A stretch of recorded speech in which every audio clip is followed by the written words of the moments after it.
Pemisahan dan pemurnian protein. Assalamualaikum warahmatullahi wabarakatuh.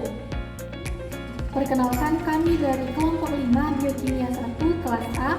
Saya Zahra Adlerestika dengan NIM 055. Saya Dinda Oktarina dengan ujung NIM 023.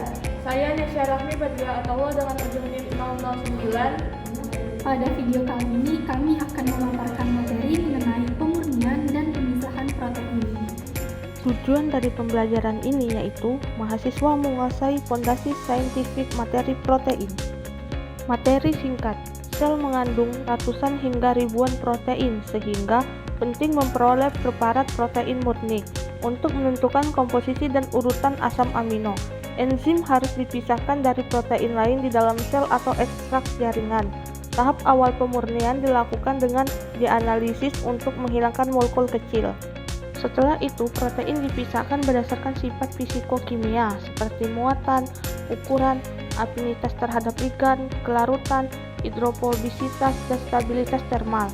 Teknik yang umum digunakan meliputi kromatografi pertukaran ion, kromatografi afinitas, gel filtrasi, pemokusan isoelektrik, elektroforesis, SDSP, dan elektroforesis dua dimensi yang memungkinkan pemurnian protein dengan tingkat kemurnian tinggi. Bahan atau objek dan alat yang digunakan. Bahan atau objek yang digunakan ialah PPT yang berisi teknik pemisahan dan pemurnian protein. Alat yang digunakan berupa handphone dalam pembuatan dan editing video. Prosedur proyek. Pertama, mempelajari dan memahami materi teknik pemisahan dan pemurnian protein. Kedua, menentukan bahan yang akan digunakan, dalam hal ini berupa PPT. Ketiga, setelah mendapatkan bahan, selanjutnya dilakukan pembuatan PPT. Keempat, melakukan pembuatan video mulai dari pembukaan hingga penutup. Kelima, dilanjutkan dengan pengeditan video agar menarik. Pembahasan 1. Dialisis.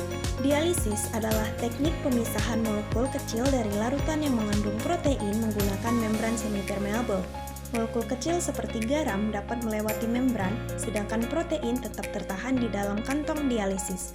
Sampel direndam dalam larutan buffer dengan volume besar yang diganti secara berkala untuk menghilangkan kontaminan hingga konsentrasi molekul kecil sangat rendah. 2. Kromatografi kolom. Kromatografi kolom adalah teknik pemurnian zat dari campuran menggunakan kolom yang diisi fasa diam. Sampel ditambahkan di atas kolom, kemudian dialiri eluen. Komponen dalam sampel bergerak dengan kecepatan berbeda sesuai tingkat interaksinya dengan fasa diam, sehingga terpisah menjadi fraksi-fraksi yang dapat dikumpulkan. Kromatografi pertukaran ion. Kromatografi pertukaran ion memisahkan protein berdasarkan muatannya pada pH tertentu.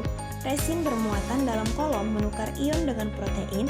Protein bermuatan besar berikatan lebih kuat dan bergerak lambat, sedangkan yang bermuatan lemah bergerak lebih cepat. Hasil pemisahan dikumpulkan sebagai fraksi untuk dianalisis. Kromatografi afinitas. Kromatografi afinitas adalah metode yang memanfaatkan interaksi spesifik antara molekul seperti antigen, antibodi, enzim substrat, atau ligan reseptor. Molekul target berikatan dengan ligan yang terikat pada matriks, sedangkan molekul lain terelusi. Setelah pencucian, molekul target dilepas dengan eluen khusus yang memutuskan ikatan, menghasilkan produk dengan kemurnian tinggi. Gel filtrasi. Gel filtrasi memisahkan protein berdasarkan ukuran molekul menggunakan kolom berisi butiran gel berpori. Molekul besar keluar terlebih dahulu, molekul kecil tertahan lebih lama, dan molekul sedang bergerak dengan kecepatan menengah. Teknik ini disebut saringan molekuler dan menjaga struktur protein tetap utuh. Teknik pemokusan isoelektrik. Teknik ini memisahkan protein berdasarkan titik isoelektrik, PI-nya. Campuran protein dimasukkan ke dalam gel yang memiliki gradien pH. Ketika medan listrik diterapkan, protein akan bergerak hingga mencapai pH di mana muatannya netral. Pada titik ini, protein berhenti bergerak sehingga terfokus pada posisi yang sesuai dengan PI masing-masing. Elektroforesis.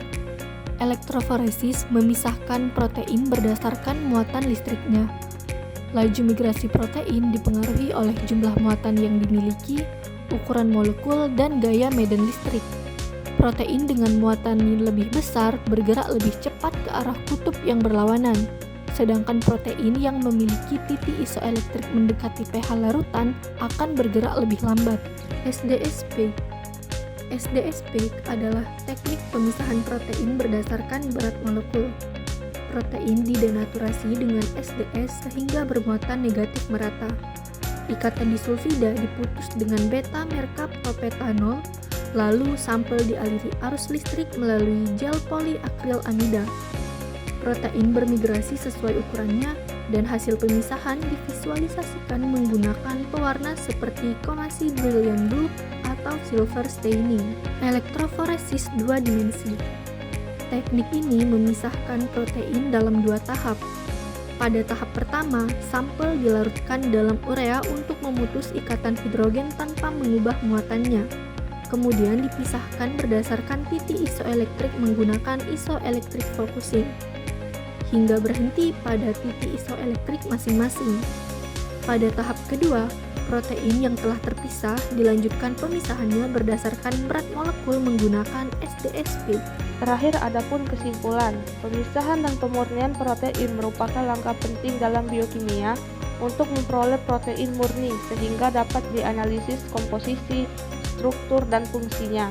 Berbagai teknik digunakan sesuai sifat fisikokimia protein, seperti dialisis untuk menghilangkan molekul kecil, kromatografi pertukaran ion, kolom, dan afinitas untuk memisahkan berdasarkan muatan, interaksi spesifik atau sifat ikatan, serta gel filtrasi untuk memisahkan berdasarkan ukuran.